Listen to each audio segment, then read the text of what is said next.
I will show you the correct setup of a Costco pool filter. While these come with this Costco pool, they are made by Best Buy filters. Pipe from your pool pipe to the pump on its horizontal inlet. Ensure the clear basket filter lid has its O-ring in and is snugged up, hand tight. Do not over tighten.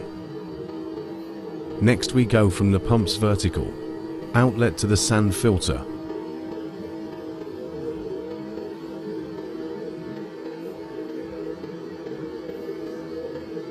Hooking up to inlet labeled C, the correct inlet and outlet hookups are important for correct operation.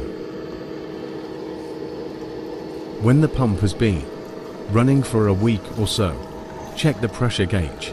A backwash is recommended when you are at or above 6.5 psi, as the sand it getting plugged with debris come out of your sand filter at outlet to your solar panel. If you're not using one, then go directly into the pool's outlets. Outlet D on the sand filter is used for backwashing and rinsing. Let's go through what all the symbols on the sand filter means and when to use them. The play looking symbol is for regular, day-to-day filtration. This is where you want it most of the time. The water drop symbol is for rinse. This function is for initial setup and for sand bed leveling, the backwashing. When you first set your pool up, we need to rinse the sand so it does not get cloudy. Water in the pool. Hook up the supplied hose adapter N2. Outlet D. Push a garden hose on the end of the adapter. Turn the valve to rinse. Turn on the pump. Let the water flow for a minute or two until the water runs clear. The two sideward arrow are for the backwash cycle. This is to clean the sand once it is getting plugged with debris.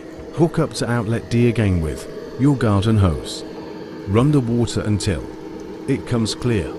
Then perform the rinse cycle. The downward arrows are for draining. Hook up your garden hose to outlet D again and move the valve to this symbol. The circular arrows represent circulate. In this position the water bypasses the sand entirely. The cross symbol simply means the valve is closed. Do not run your pump with it closed or it will burn out. When moving between all the different function, turn the pump off between moving the valve to save causing damage. If you need to expel air from the sand filter with outlet D open, press down on the valve handle and the air will be released. Thanks for watching. Please check out my other how-to videos I am suggesting at the end of this video. As always, if you got value from this video, please like and or subscribe.